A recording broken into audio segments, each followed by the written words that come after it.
A gente está dando início agora, nesse exato momento, ao primeiro webinário de vendas do Maranhão. Então, é uma promoção do Sebrae Maranhão, onde a gente tem a honra de, durante todo esse dia, apresentar diversos palestrantes de renome. Nós vamos ter aqui palestrantes do Google, palestrantes locais, cases de sucesso. Então, fique atento na nossa programação. Se quiser, ainda pode se inscrever, e vocês que estão inscritos, sejam todos muito bem-vindos. Se quiserem falar com o seu colega, empresário, para se inscrever, o endereço é ehoradevender.com.br. A programação vai até às 10 da noite. Como eu disse, uma vasta programação, e nesse link tem todo o acesso para você ter acesso a essa programação, que vai de 9 horas agora, a gente vai dar início com a palestra Como Destacar a Sua Marca no Mercado, e a gente tem a honra de convidar aqui o Matheus Souza, que é estrategista de marca da Post Machine. Tenham todos um bom dia e bom proveito.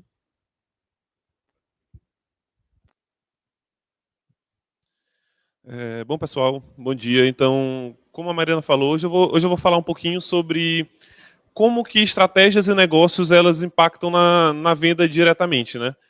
Hoje em dia a gente ouve muito falar sobre vendas, sobre aperfeiçoamento de vendas, aprimoramento, mas a gente entende que vendas, de um modo geral, ela acontece em vários pontos e ela depende de vários fatores.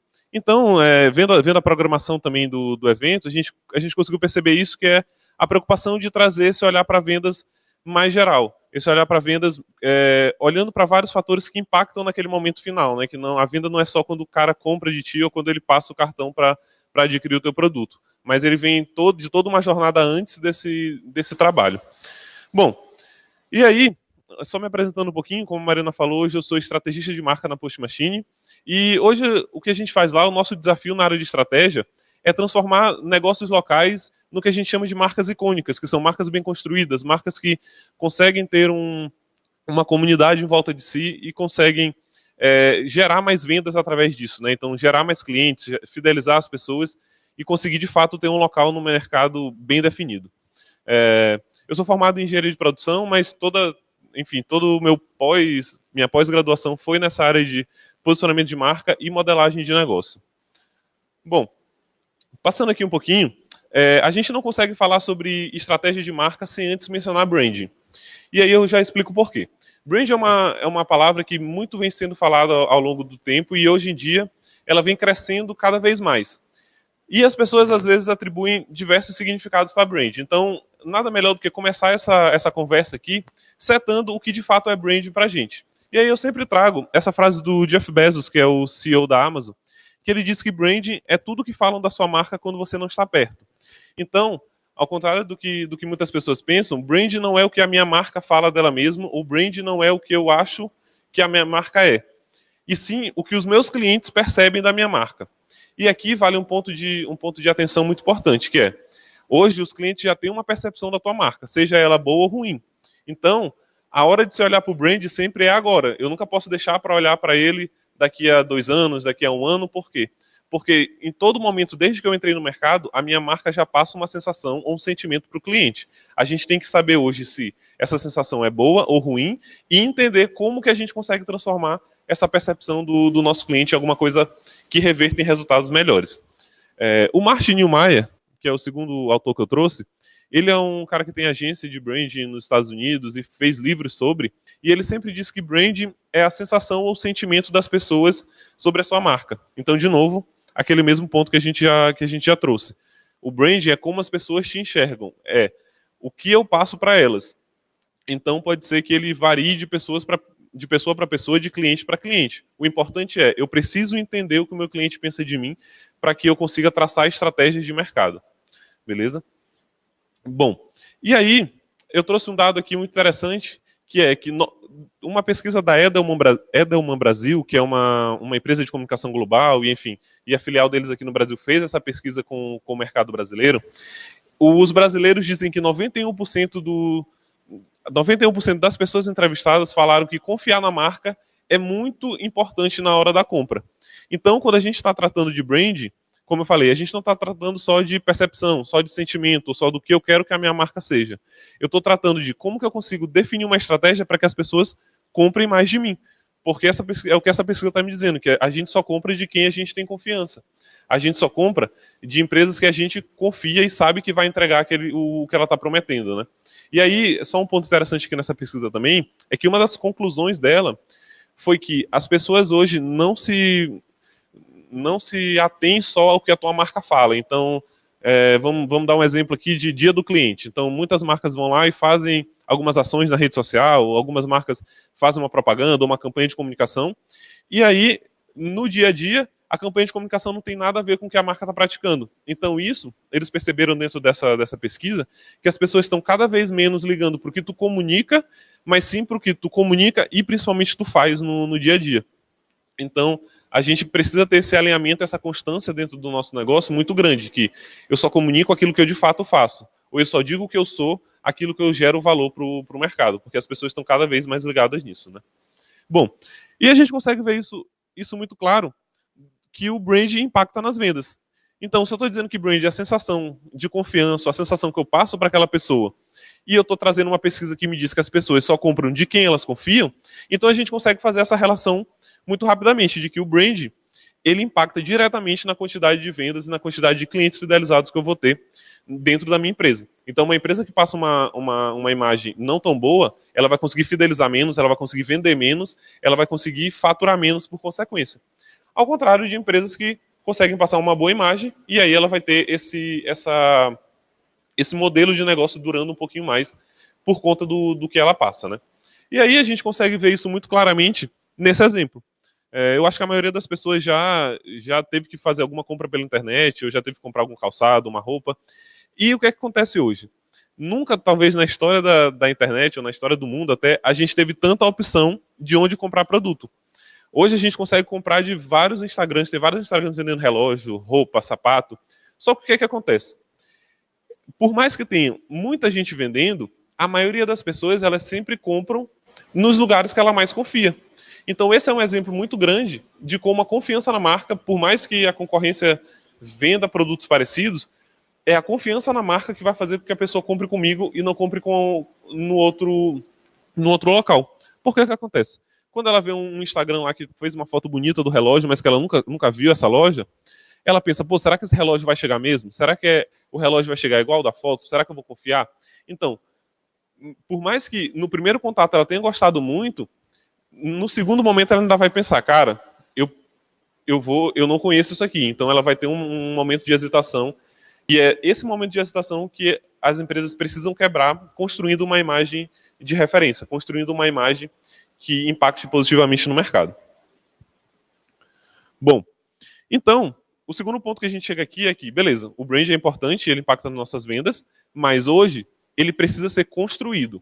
Então, marcas que têm uma boa imagem perante o cliente não foi por acaso. Pelo menos marcas que têm essa imagem durante muito tempo. Essa imagem ela foi construída e ela precisa ser trabalhada. Porque hoje eu não posso deixar que o meu cliente ache o que ele quiser da minha empresa. Eu tenho que traçar estratégias para que ele necessariamente se sinta bem com a minha empresa, tenha uma boa imagem perante a ele. E aí, como é que a gente entende que esse brand deve ser construído? A gente sempre fala lá na Post Machine que empresas que precisam construir uma imagem boa, elas têm que se atentar a três pilares: a estratégia, o design e a tecnologia. E aí a gente já entra no outro ponto que é, aqui eu não estou falando mais só de comunicação, eu não estou falando mais só de rede social, eu estou falando de modelo de negócio, estou falando de estratégia de negócio como um todo. Então o meu negócio ele precisa saber para quem que ele vende, como que ele entrega, que seria a estratégia. Ele precisa materializar aquilo numa comunicação que agrade os olhos do cliente, que agrade, que remeta a uma sensação na hora que ele vê uma cor, que ele vê uma comunicação, enfim, que é o design. E por último, ele tem que chegar em vários clientes, que são as tecnologias. Vai ser um site, um e-commerce, um Instagram, enfim. A tecnologia ela serve para que eu consiga vender para mais clientes e chegar em mais clientes ao mesmo tempo. Só que o que acontece hoje no mercado? Hoje a gente tem uma demanda muito grande de design e de tecnologia. Então hoje tem muitas pessoas querendo fazer site, querendo fazer rede social, tem muitas pessoas querendo fazer uma logo nova. Só que a gente precisa ter atenção a esse processo. Por quê?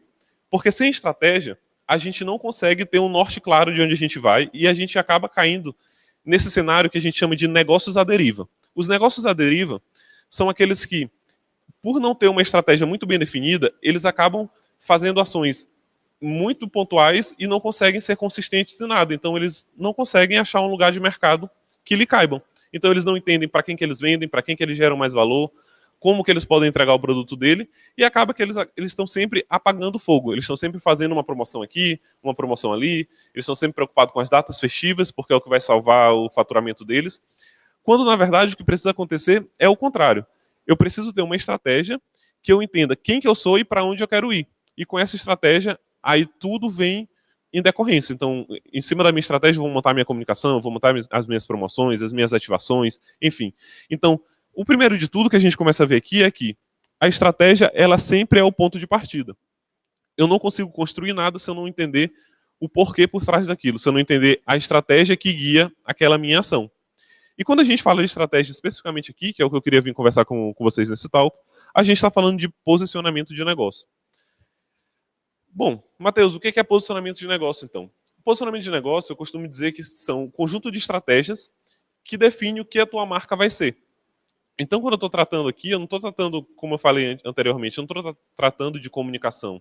Eu estou tratando de como que eu desenho o meu negócio para que ele gere mais valor para o mercado e eu consiga ganhar mais clientes.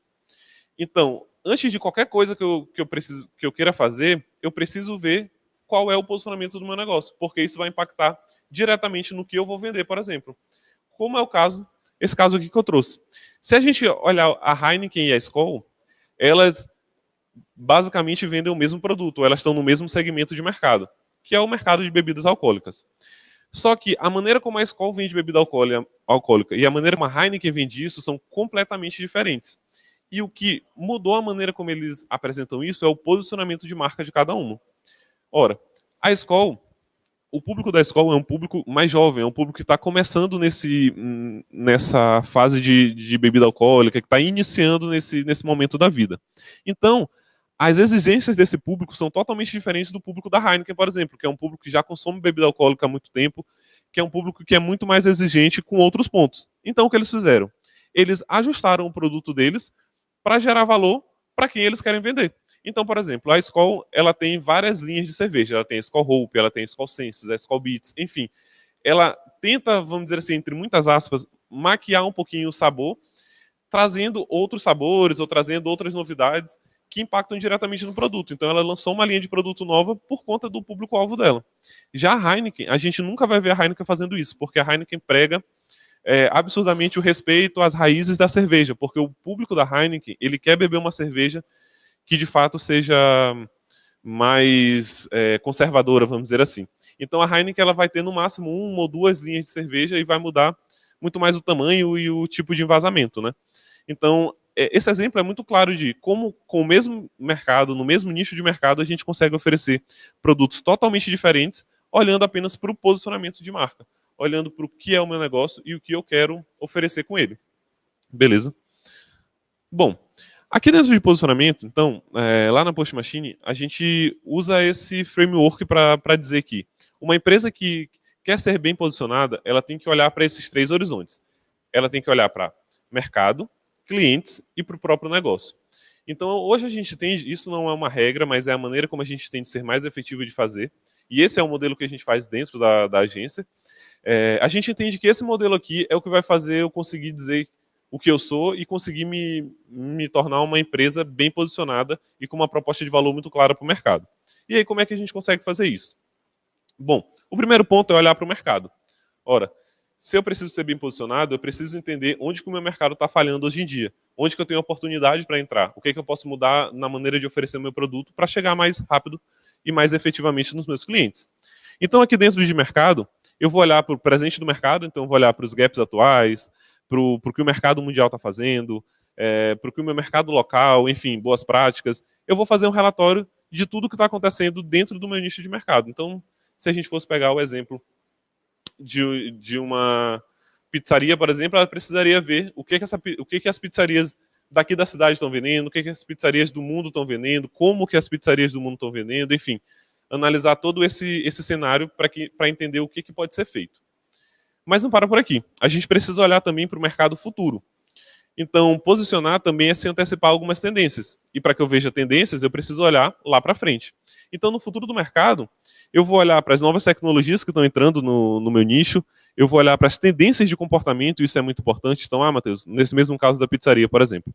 Antigamente as pessoas iam até a pizzaria para comer pizza. Hoje, com o advento de algumas tecnologias, as pessoas não querem mais sair de casa, por exemplo. As pessoas querem que a pizza vá até eles. Então, isso é uma tendência de comportamento que precisa ser mapeada. E um outro ponto que a gente precisa ver são os novos entrantes. Então, talvez o nicho de pizzaria seja ameaçado por pessoas que vão até a casa do cliente para fazer a pizza lá.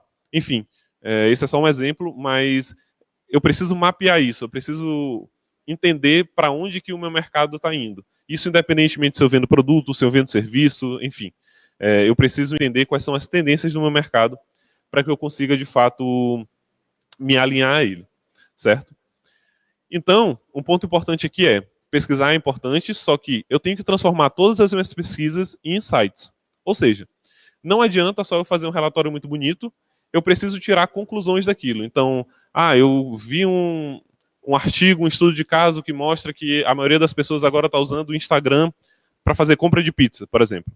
Então, tá, beleza, legal esse artigo, destrinchamos isso, mas o que isso quer dizer? Qual é a conclusão que eu tiro disso? Então a conclusão para o meu negócio é que agora eu tenho que ter um Instagram. Pode ser essa, pode ser outra. O importante junto com essa pesquisa que a gente fizer para analisar o mercado, a gente tem que transformar em conclusões, porque essas são as conclusões que vão deixar palpável o que a gente precisa fazer. Então, sempre tentem, no final de tudo, de todas essas pesquisas, transformar isso numa lista de ações que vocês possam utilizar mais lá na frente. Bom, e depois de mercado, então, a gente passa para analisar os clientes. Por que eu preciso analisar cliente? No mercado, eu estou vendo uma visão mais geral. Mas é eu analisando o cliente que vai fazer com que eu mude a maneira que eu ofereço o meu produto. É eu analisando o cliente que eu vou conseguir ter um olhar mais focado e entender, cara, essas aqui são as dificuldades de fato do meu cliente e é dessa maneira que eu vou suprir essas necessidades. De novo, isso serve tanto para quem vende produto, quanto para quem vende serviço, quanto para quem faz vendas complexas, vendas caras ou para quem faz vendas baratas. Aqui eu não estou tratando de valor monetário. Eu estou tratando de posicionamento de negócio e estou tratando de gerar valor para o teu cliente. E hoje, como é que a gente pode mapear cliente de uma maneira efetiva, né? A gente trouxe aqui duas maneiras que é legal depois dar uma pesquisada e aprofundar um pouquinho mais. Mas a primeira maneira que eu tenho de traçar os meus clientes é o que a gente chama de ICP. Ou seja, é o perfil de compra do meu cliente, é o perfil de compra do meu cliente ideal. E o que é que esse ICP me traz? Ele me traz um perfil mais estratégico. Então o ICP ele vai guiar a maneira como eu vou traçar as estratégias da minha empresa. O ICP ele é uma maneira de eu rastrear o meu cliente muito fácil. Então, na hora que eu ler essa ferramenta do ICP, eu vou conseguir entender onde que o meu cliente está, o quanto que ele ganha, qual produto que ele quer comprar de mim e como que eu consigo chegar até ele. Quais são os desafios dele com o meu produto e como que eu consigo vender isso para esse cara. Então, ele é um perfil muito mais direto, muito mais rastreável. Ele sempre faz aquela relação de custo-benefício. Então, a pergunta base do ICP é: quem é o cara dentre todos os meus clientes que eu vou usar menos esforço para conseguir converter em venda? Então, Matheus, eu vendo para vários tipos de cliente, eu vendo aqui para todo mundo. Beleza. Só que dentro desse todo mundo, a gente consegue traçar perfis que, com muito pouco esforço, esse cara vai conseguir comprar de mim. Então, essa é a pergunta que a gente tem que fazer quando estiver querendo traçar um ICP. Quem é o cara que eu vou conseguir converter em venda com pouco esforço ou com muito menos esforço? Né? Bom, e a segunda maneira, que ela é uma maneira mais tática, a gente chama, é a persona. A gente sempre para um pouquinho para tentar explicar a diferença entre persona e ICP, porque ela é importante. Enquanto o ICP ele é um perfil estratégico, então eu vou definir as estratégias da minha companhia, do meu negócio, o ICP ele já é um perfil mais tático, ele já é um perfil mais empático. Lá eu não estou muito preocupado em saber onde que esse cara mora, ou eu não estou muito preocupado em saber as características rastreáveis desse cara. Eu estou querendo gerar empatia com ele. Então eu quero saber de onde que ele veio, quantos filhos ele tem, o que é que ele pensa. Ele é um perfil que eu vou conseguir entender o que se passa na vida desse cara para eu construir campanhas de comunicação muito mais aproximadas dele. Então ele é um perfil que eu vou entender como que o meu cliente é no dia a dia para que eu consiga fazer um conteúdo que ele se identifique, para que eu consiga fazer um conteúdo que ele se engaje. Então, essa é a diferença básica do ICP para a persona. Enquanto o ICP ele é mais rastreável, eu tenho que achar esse cara. O ICP é como se, ao invés de eu bater de porta em porta, eu já vou saber a porta que o meu cliente está para eu conseguir achar ele. A persona não. A persona ao invés de eu construir uma campanha de comunicação da minha cabeça, sem saber o que esse cara passa, eu vou fazer o contrário. Eu vou entender o que esse cara passa para que, quando eu for construir essa campanha, isso esteja alinhado e eu consiga falar na mesma linguagem que ele. É o que gera, basicamente, a gente chama de engajamento para a marca.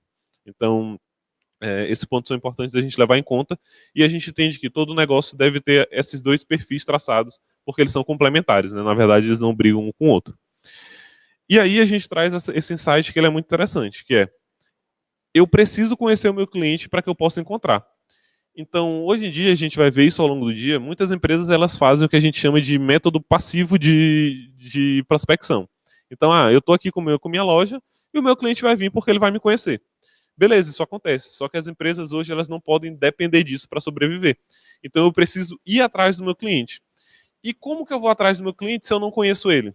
Antigamente, o que as pessoas faziam era, elas iam batendo de porta em porta e oferecendo o produto. Então, quem quisesse, quem olhasse lá na porta e quisesse, ia falar: massa, eu quero, e compra.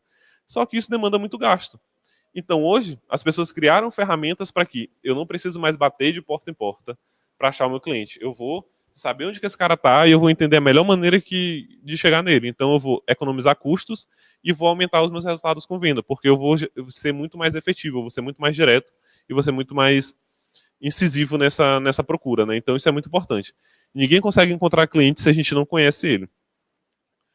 Bom, e então a gente chega nessa última parte, que é: eu já entendi quem é o meu mercado, já entendi quem são os meus clientes, então já entendi quais são os problemas do mercado, quais são os pontos fortes dos meus concorrentes, já entendi o que os meus clientes querem, como que eles pensam. Agora eu preciso traçar e desenhar o meu negócio de acordo com isso. E como que a gente faz isso? Hoje a gente diz que a gente tem que levar em conta 5 elementos para posicionar o nosso negócio de uma maneira eficiente. O primeiro deles é a essência da marca. O que é que eu quero dizer com a essência da marca? A essência da marca é o que o meu negócio gera de mais valor para o mercado. Então a essência da marca não é o que eu vendo, mas é o que eu gero de valor.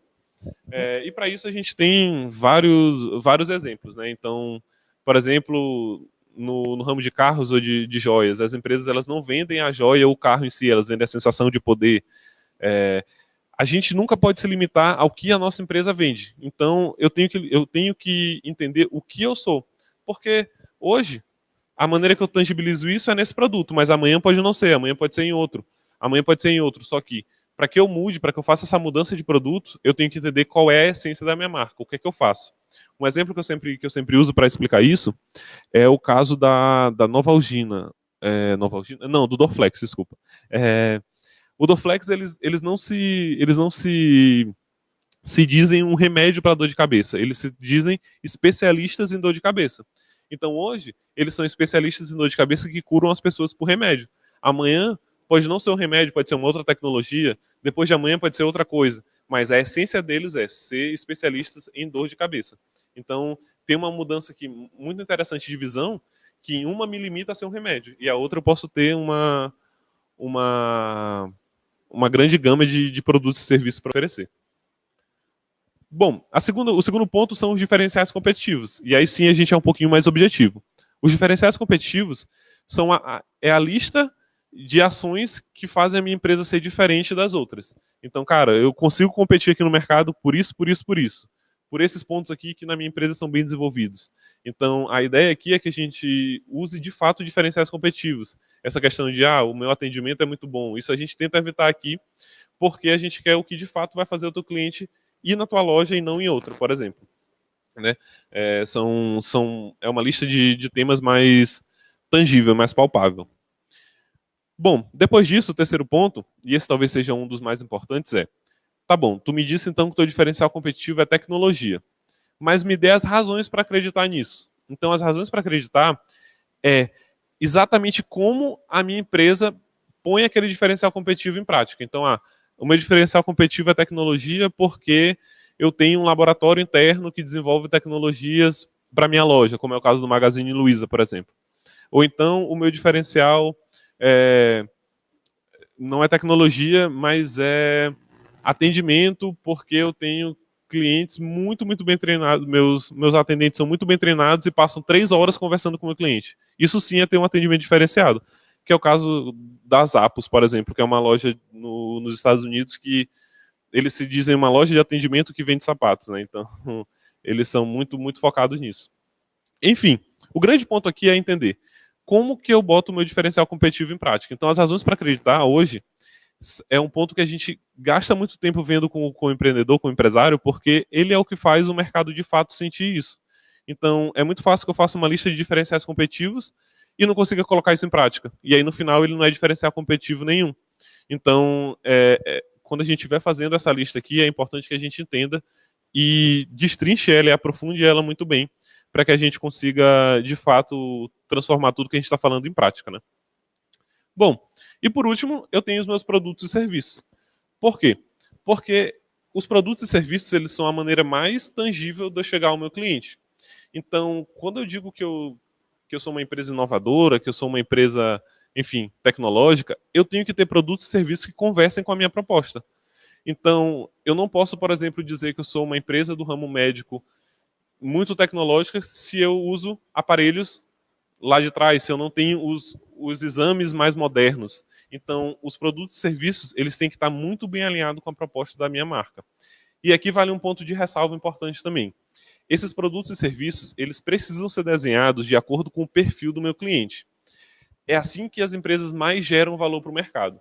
Então, se eu entendi que o meu cliente lá, quando eu estou traçando o ICP, que o desafio dele é A, B e C, eu tenho que entender como que eu consigo criar produtos e serviços que supram aqueles desafios A, B e C. E é bem aqui onde a gente fala muito sobre empresas inovadoras e tal, e é bem aqui que a gente vê muito sobre inovação, que é como eu consigo sanar a dor do meu cliente de uma maneira nova, de uma maneira diferente. E aí pode ser na maneira que eu entrego esse meu serviço, pode ser na própria definição do serviço, que eu vou oferecer uma outra coisa que ninguém oferece, ou eu vou oferecer a mesma coisa de uma outra maneira, enfim. Aí a gente pode abrir margem para a imaginação e para desenhar isso de uma forma mais completa. Mas o grande ponto é, os meus produtos e serviços, eles precisam estar alinhados com as dores do meu cliente. Essa relação ela é muito importante, essa relação de suprir essas necessidades. Beleza? Então, só recapitulando, a gente tem 4 pontos aqui muito importantes para ver dentro do posicionamento. A essência da minha marca, o que eu sou. Os meus diferenciais competitivos, então, por que eu sou diferente no mercado. As razões para acreditar, que é como eu vou ser realmente diferente no meu mercado, como que eu vou fazer os diferenciais competitivos virem à tona, serem botados em prática. E, por último, os meus produtos e serviços, que são a maneira como eu sano as dores do meu cliente, ou seja, a maneira como eu me diferencio e, de fato, curo as dores do meu cliente. Bom, e aí a gente traz esse insight aqui, que é, eu sempre preciso gerar valor olhando para o cliente, que foi um pouco do que eu já falei. Não adianta eu traçar o meu produto e serviço pelo que eu acho que é legal, pelo que eu acho que é bonito. Não adianta eu botar a essência da marca pelo que eu acho bacana. Eu sempre preciso olhar para o meu cliente, olhar para o que ele precisa, e aí sim eu vou desenhar tudo. Então, por isso que no framework que a gente trouxe aqui, primeiro a gente olha para o mercado, depois a gente olha para cliente, para, por último, olhar para dentro da gente. Porque a gente só consegue construir alguma coisa que de fato vai dar resultado se eu entender qual é a realidade para quem eu estou construindo. Se eu entender quais são as dores de quem eu estou construindo, né? Então, senão vira uma construção vazia, vira uma construção com muito pouco significado. E aí, por último, para que a gente consiga exemplificar isso de uma maneira mais clara, eu trouxe o exemplo da Corote. A Corote, ela é uma marca de bebidas que, no começo, bem antes, alguns anos atrás, ela era uma marca de, vamos dizer assim, cachaça pura, né? Então ela tinha um teor de álcool de 13%, ela estava ligada a muitas pessoas que queriam beber muito com pouco dinheiro, enfim. A imagem dela era totalmente diferente. E aí o que aconteceu? Com o passar dos anos, a Corote percebeu que eles precisavam mudar o posicionamento de mercado deles, porque aquele posicionamento não estava sendo mais interessante, nem em termos de imagem, muito menos em termos de faturamento. E aí o que eles fizeram? A Corote viu uma oportunidade muito grande com os jovens, principalmente os jovens universitários. E aí eles foram lá e falaram, tá, beleza, então o meu público é o jovem universitário. O que é que eu posso fazer para gerar valor para o jovem universitário? Então eles viram que um grande problema do jovem universitário é que ele precisava beber menos, gastar menos e conseguir ficar tão embriagado quanto se ele bebesse muito. E aí o que eles fizeram? Eles repaginaram todo o produto deles. Né? Eles começaram a criar essas cachaças coloridas que não é mais com cachaça, é com vodka, então mudou um pouco a questão do sabor. E aí eles começaram a colocar várias essências de coisas diferentes. Eles têm, então, desde limão até blueberry, por exemplo, que é essa aqui da imagem do slide. E aí o que aconteceu com isso? Hoje, depois de muito tempo, a corote começou a ser febre dentro de festas principalmente universitárias. Mas por quê? Isso foi por acaso? Não. Como a gente falou lá no começo, o brand ele precisa ser construído. Então hoje eles são essa febre porque eles construíram a imagem que eles queriam ter e não só a imagem, eles construíram a empresa. Então eles mudaram produto e serviço, eles mudaram preço. Então essa garrafinha hoje ela custa R$ 3, por exemplo, com o teu alcoólico de 8,5. Então no carnaval de rua, isso era uma febre porque as pessoas queriam beber, eles tinham um gosto bom, então isso era um outro ponto que eles viram, que o jovem que está iniciando nessa parte de bebida, ele tem um paladar um pouco menos tolerante do que quem é mais velho, então ele precisava colocar essência aí dentro, ele precisava mascarar um pouco o gosto da cachaça, então eles colocaram essas essências, e hoje o que acontece é que eles patrocinam as principais festas de universidade do Brasil. Então hoje, quando a gente pensa em festa universitária, a primeira marca que vem na cabeça é a Corote, porque isso está na mão de todo mundo. E isso não foi por acaso, foi um ponto construído. Então hoje eles têm a maior ação de marca deles hoje foi nesse carnaval, no último carnaval de 2019, onde eles fizeram uma parceria com os blocos de rua de São Paulo e eles fizeram uma distribuição imensa do corote. Inclusive eles até tiveram dificuldade de atender todo mundo. Mas o grande ponto aqui é eles perceberam um gap, então eles perceberam um problema dentro do mercado e eles atacaram e mudaram o produto, reposicionaram a marca para aquele problema. Então, por exemplo, se a Corote fosse fazer tudo da cabeça deles como eles achavam que era, muito provavelmente eles iam errar nessas estratégias, porque eles não iam entender o que o universitário quer. Assim como, se eles não definem o público dele muito bem para universitários, hoje o produto deles ia ser totalmente diferente. Hoje o produto deles muito provavelmente não teria essa essência, não teria essa ligação tão grande com festas universitárias, enfim. Então, aqui a gente vê que teve muito claramente esse processo de olhar para o mercado, olhar para o meu cliente, entender as dores dele e aí sim desenhar o meu negócio. E aí, quando eu falo desenhar negócio, foi influência desde preço até a maneira, os sabores do meu produto, a maneira como eu me comunico, enfim. E o que a gente sempre traz por último aqui é isso, é que o posicionamento ele precisa ir além da declaração. É muito fácil com que eu diga que a minha empresa é posicionada e faça um texto bonito falando sobre a essência de marca, ou enfim, sobre alguma coisa desse tipo. Mas o que de fato vai fazer diferença no meu mercado é como eu ofereço o meu produto. É como eu gero valor para esse cara. Então não adianta só eu ficar nas palavras, eu preciso transformar isso em ações estratégicas que façam com que as pessoas queiram comprar de mim. E é justamente esse o ponto de encontro. Então, quando eu tenho um produto muito bem definido, quando eu tenho uma proposta muito bem definida, a minha venda ela é facilitada. Então, às vezes a gente chega, tem muitos casos de pessoas que chegam lá na nossa empresa e falam: eu queria vender mais, eu queria fazer anúncio, eu tenho uma meta de venda para bater. E a gente começa a conversar com essa pessoa e começa a perguntar: tá, mas como que é o teu produto? O que tu oferece de diferente dos seus concorrentes? Como que a tua marca ela se posiciona no mercado? A pessoa fala: não, eu só botei meu produto lá e estou vendendo e quero fazer anúncio. E aí a gente começa a falar: então, cara, assim, talvez tu não esteja vendendo muito, não porque não estão vendo a tua marca, mas porque ela está sendo pouco relevante para quem está vendo. Então, às vezes a exposição da marca está no nível muito bom, as pessoas estão vendo, as pessoas conhecem muito a marca. Só que as pessoas associam aquela marca a algo que não faz tanta diferença, algo que não gera tanto valor e por isso elas não compram.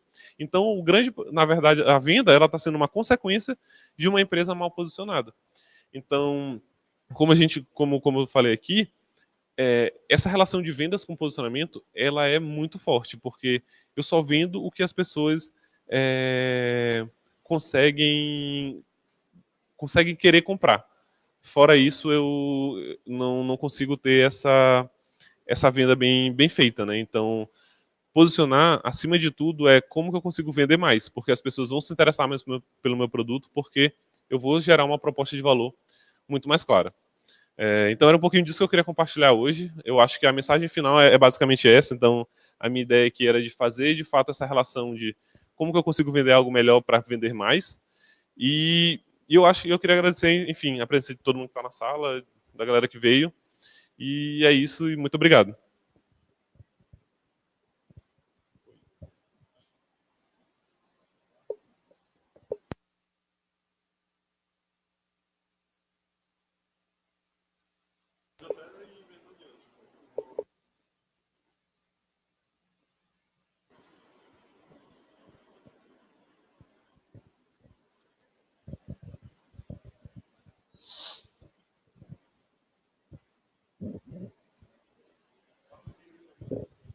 Ah, tá. Agora o pessoal vai ler algumas perguntas aqui. Então, se a galera que estiver assistindo a live quiser mandar pergunta, pode ir mandando que eu vou respondendo nesse tempinho que falta. Eu acho que acabaram de acessar, né?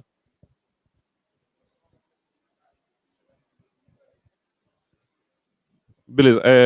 Acho que agora foi habilitado o modo de caixa de perguntas. Então, onde vocês digitam, bem em cima tem um íconezinho azul que vocês podem colocar as perguntas e aí a gente já vai selecionando aqui.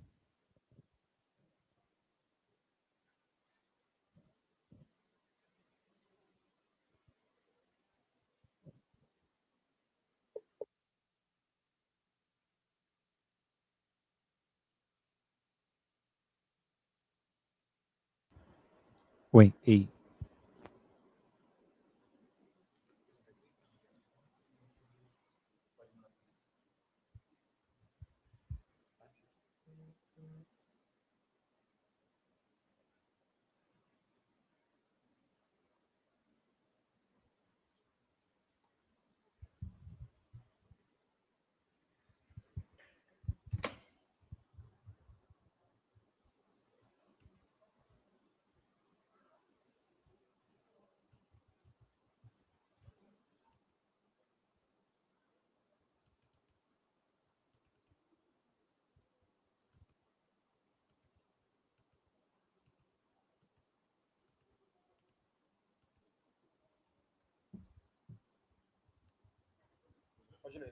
Tá, beleza. Então, eu vou começar com a pergunta da Daniele Macedo, que é: se todos da minha área estão indo para o segmento de educação, cursos cursos para os profissionais da mesma área, devo ir para esse segmento ou me preocupar com os clientes que estão sendo deixados de lado? Então, Daniele, é um pouco do que eu comentei, assim. Eu não consigo te dizer agora se sim ou se não, mas o que eu te indicaria é: a gente precisa olhar para o mercado. Então, se a galera está indo para esse segmento de educação, por que eles estão indo? Quem que eles estão querendo atingir? E mais ainda, que eu acho que a sua preocupação é muito interessante. Tem cliente sendo deixado de lado, então que cliente é esse? Como que eu consigo, então, pegar esse nicho de cliente que está sendo deixado de lado? O que eu te indicaria era: tu tem duas hipóteses aqui. Ou eu vou para um lado ou eu vou para o outro. Então, conversa com pessoas dessas duas áreas. Conversa com a galera do segmento de cursos e conversa, cara, como é que tu toma a decisão de contratar curso? Tem muito curso no mercado? Como que é? Conversem com os clientes. E aí tu traça um perfil dessa galera que está sendo deixada de lado e tenta conversar com eles também. Fala, como que está sendo a oferta? Tu tem dificuldade em encontrar? Entender como que a tua marca pode ajudar esses caras que estão sendo deixados de lado. Porque se realmente tiver um nicho de mercado que está sendo deixado de lado, essa é a oportunidade ideal para tu criar um negócio de nicho, que é atacar só quem está sendo deixado de lado. Criar um produto só para essa galera. Pode ser um produto, pode ser uma empresa, enfim, isso vai depender do teu contexto. Mas a minha resposta para isso agora seria: conversa com essas duas pessoas. Conversa com quem está sendo deixado de lado e com a galera que eles estão indo atacar, para que tu entenda de fato quais são os gaps. E além disso, como eu falei, vê o teu mercado, né? Então, eu já percebi que pelo que tu falou, tu tens essa dinâmica de mercado muito clara, e aí é só aprofundar isso em conversas pontuais para que tu entenda como gerar mais valor para esses caras. Beleza, tem mais.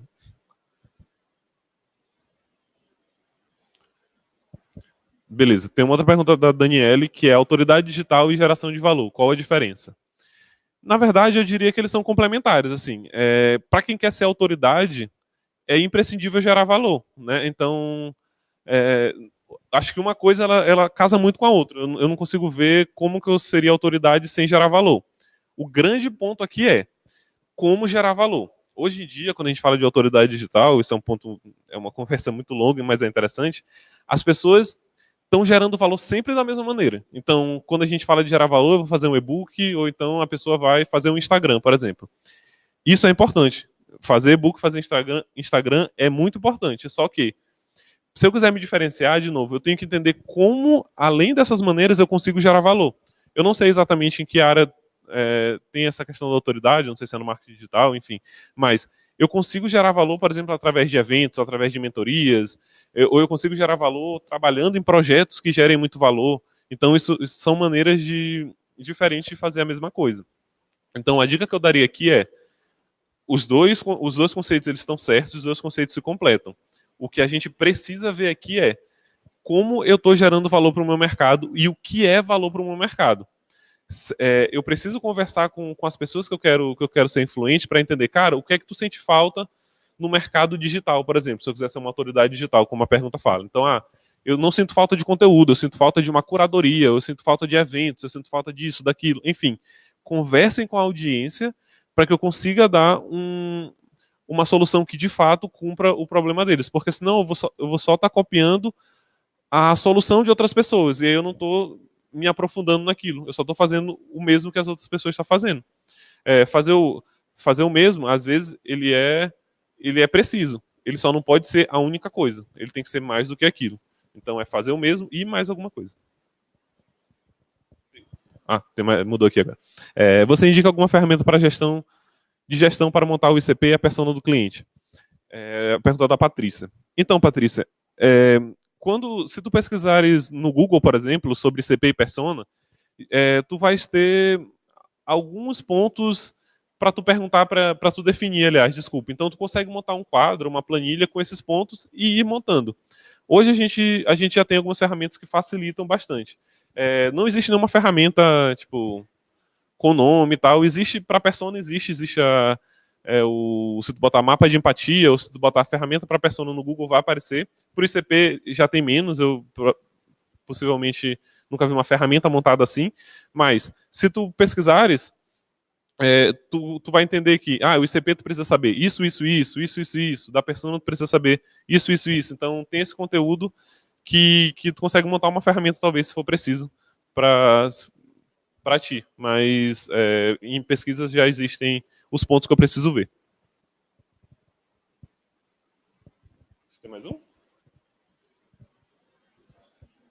Tem bastante. Bom, a próxima pergunta é a da Ana Clara, que é como fazer para que os clientes tenham confiança na nossa marca? Bom, então, basicamente, eu começaria basicamente por isso que eu falei do posicionamento. Então, eu consigo gerar confiança se eu for bem posicionado, se eu tiver ideias muito claras, se eu souber exatamente quem eu vou atender. Porque se eu souber exatamente quem eu vou atender, eu vou criar um produto que vai suprir a necessidade desse cara e com o tempo eu vou gerar confiança para esse cara. Essa pergunta é muito importante porque a gente às vezes pode achar que eu vou gerar confiança do dia para a noite, ou hoje eu estou sem confiança e amanhã vão ter confiança comigo. Não. O processo que a gente entende é aquele, mas tem um fator que é o fator de tempo. Então, constância nas ações, enfim, fazer com que o tempo também te torne referência, isso é muito importante. Mas eu começaria por aquele framework, entendendo quem que eu vou atender, entendendo que é o meu público e gerando valor para esse cara. Fazendo coisas novas ou coisas que eu consiga suprir as necessidades. Foque nas necessidades dos clientes. Mais outro?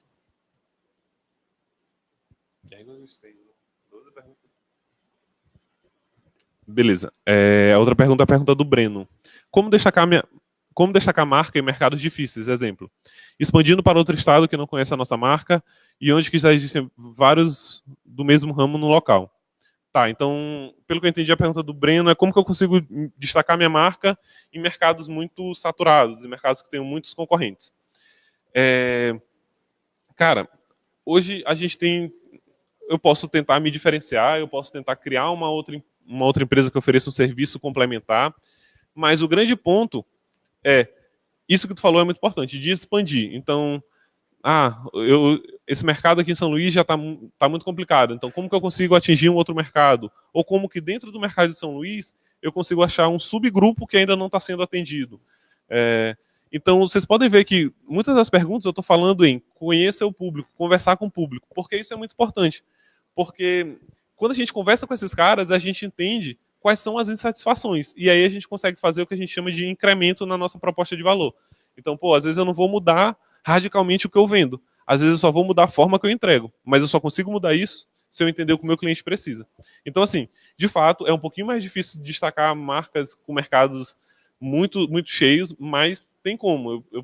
Eu posso tentar fazer um ajuste na experiência, na maneira como eu ofereço, ou eu posso, talvez, buscar outros mercados.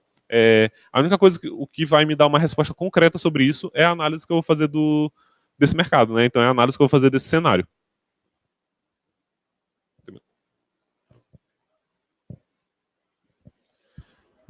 Beleza. A outra pergunta é a da Tamila, ou Tamila, não sei, Lemos. Indica algum livro ou material que oriente como construir a essência da sua marca? Percebo que são muito tópicos a serem pensados. De fato, foi difícil ajustar essa apresentação para 40 minutos, porque é muita coisa e eu, de fato, não dá para aprofundar em tudo, né? Mas tem um livro que ele é muito legal, que ele é o Brand mais Estratégia. Eu esqueci, eu vou ficar devendo o autor, mas eu posso ver isso depois. Mas ele é um livro de capa amarela com preta, e ele fala muito sobre isso. É Brand mais Design, desculpa. Pronto, é Brand mais Design. Se botar Brand mais Design no Google, vai aparecer esse livro. E ele é um livro muito legal porque ele fala muito sobre isso. Muito sobre como eu construir uma marca que gere confiança, né? Além desse, tem um outro livro que é o de como planejar melhor o meu negócio. Esse livro ele é muito legal, eu sempre indico ele, porque além do conceito, ele dá muitas ferramentas que eu posso usar. Então, teve uma outra pergunta sobre ferramentas lá também, e esse livro é muito legal porque eu consigo ver bastante ferramentas e ferramentas já no ponto de aplicar. Então, ele é um livro que tem muitos lugares, dá para comprar pela internet e tal. Enfim. Bom, uma outra pergunta da Karina Conceição. Como gerar valor para o segmento infantil? Eu não sei exatamente qual seria o produto nesse caso, mas o segmento infantil ele é um segmento que está crescendo bastante, assim, e ele é um segmento que ele tem várias oportunidades, como, por exemplo, na área de educação infantil, ou na área de atividades específicas para infantil. Hoje aqui em São Luís, por exemplo, a gente tem o que a gente chama do CrossFit para criança, né, o CrossFit Kids. E isso é totalmente geração de valor para o público infantil, porque às vezes a criança precisa se movimentar e, enfim, ele só tinha o esporte da escola e agora ele tem uma outra coisa que o pai dele faz, então ele tem muito mais envolvimento com aquilo. Eu precisaria, para responder essa pergunta com mais certeza, eu precisaria entender qual, dentro do segmento infantil, qual o público ou qual o serviço, mas, de novo, tentem conversar com os pais e com as mães dessas crianças para entender o que seria legal para fazer. A gente fez um posicionamento recente de uma loja de artigos infantis, né? E aí a gente conseguiu dar uma olhada nesse público, e é um público que gera muita grana, ele gera muito dinheiro e compra muito. Ninguém diz não pro filho, então é legal. Essa é a última, né? Bom, e a última pergunta é a pergunta da Daniele, de como mudar a logomarca sem perder a essência da marca. Como explico isso para o meu público? Legal, interessante essa pergunta. Interessante porque, primeiro, então a gente já tem uma essência da marca bem definida, e isso já é um bom caminho andado. E aí, o que eu indicaria é, tentem alinhar com a pessoa que for fazer essa mudança de marca, tentem falar, cara, essa aqui é a minha essência, eu não quero mudar completamente, eu quero só fazer uma repaginada. Sobre isso de comunicar para o público, isso a gente já passou e recentemente, inclusive, a gente mudou um pouco a nossa logomarca lá dentro da Post Machine, e a gente tem sempre muito receio do que o público vai achar, do que o público, será que eles vão gostar, será que eles não vão gostar? O que eu sempre falo é, nenhuma empresa ela é o que ela é só pela logomarca. Então, fiquem tranquilos. Pode ser um baque no primeiro momento, mas com o tempo o público de vocês vai acostumar. Porque a empresa de vocês é como tu mesmo falou na pergunta. Vocês já têm uma essência muito própria. Então, como que com essa essência eu consigo fazer muitas coisas com ela que a logomarca seja só uma parte. Então, essa parte de explicar para o público, eu acho que isso vai acontecer naturalmente, então não tem tanta preocupação com isso.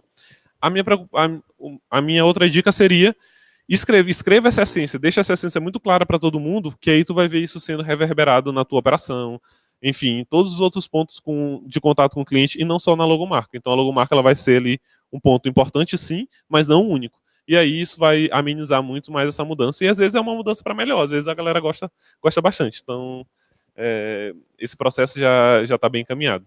É isso aí.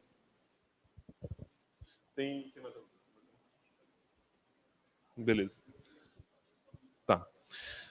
Beleza, galera. Então é isso. Essa era a última pergunta. Quero mais uma vez agradecer a todo mundo que perguntou, a todo mundo que estava acompanhando na live. E a gente vai encerrar essa sala aqui, e aí a gente já vai passar para outra sala, que é a sala da palestra do Edson, o Edson do Google. Então, no e-mail que vocês receberam, já tem o segundo link, vocês podem ir lá nesse link e já entrar nessa sala, tá bom? Obrigado e bom dia para vocês.